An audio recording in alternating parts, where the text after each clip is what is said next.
xogtii ugu dambeysay ee dibdejinta xeryaha qaxootiga ayaan dul istaagi doonaa haddii beedmo iyo qodobo kale xiiso badan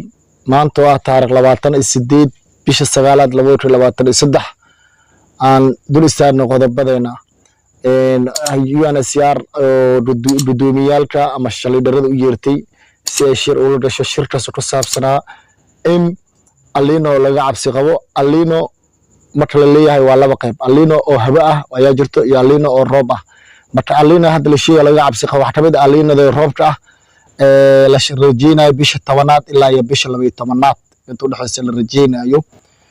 sababta tahay dadka cimilada baarista u qaabilsan ee waddanka Kenya ayaa soo saaray bayaankan oo ku sheegeen in laga cabsi qabo alinada iyo 1997 oo bi badnaantii ama biyaha badnaay ayaa laga cabsi qaba midii ama mid ka daran inay dhacdo marka UNHCR maadaama qaxootiga xerada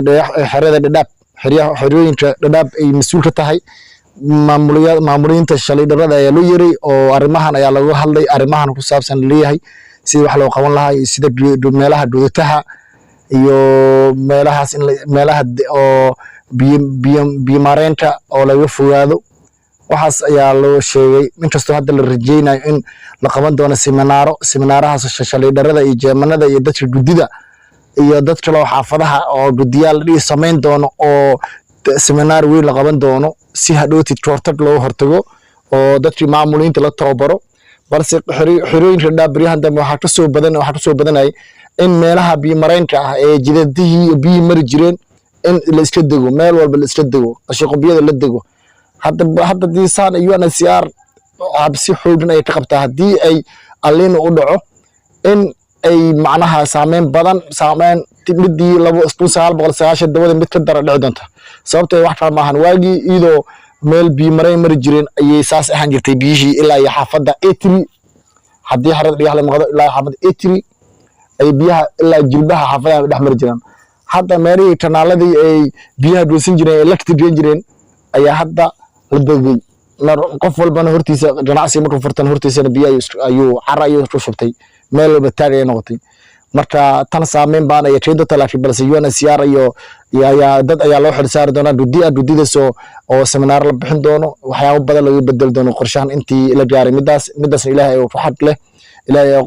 ayaa u qaabilsan Ilaahay naxna marsiyo alinadaas dhibaatadeeda insha Allah roobna u baahanahay roob walbana waxa la jiray waxa rajeynayaa inuu roob wacan oo fiican Ilaahay nagu dhigo marka dadka saadaasha ruuxal dheer ayaa ay leeyihiin in saameyn baan u keen doono alinadan marka waxay leeyihiin laga hortago ay leeyihiin Ilaahay wax hortago Ilaahay asla marka bulshada midaas ayaan u sheegnaa insha Allah qodobka xiga hadii uu dhaadhaco oo ku saabsan tirkoobka uu socdaa xerada dhigaxle uu socdaa tirkoobki wuxuuna ka socdaa boolo baqti gaar ahaan section K iyo wili socda shanaale iyo afaraale ayaa socdo insha Allah sidaas loo socdo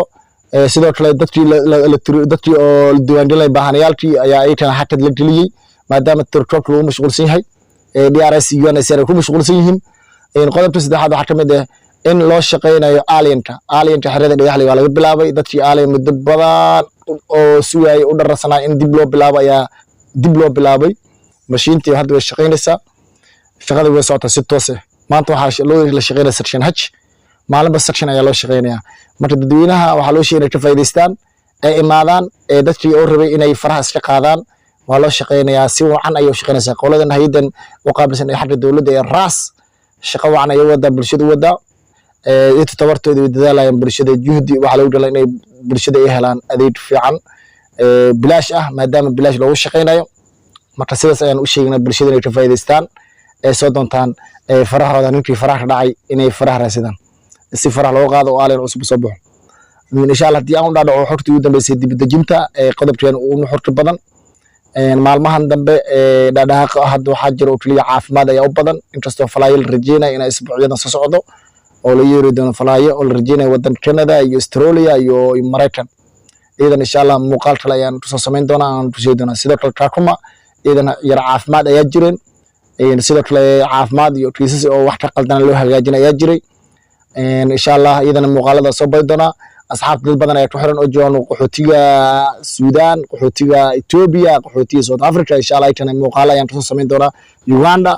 إن شاء الله وأنا ما ستين هدين تن مقال سوغرتي وولالكي محمد داعد إن وحنا نقعد سنين مقال كان نوشي جرسان لايت تا يسبسكرايب تنا يهل مامنا وأنا ما ستين وبالله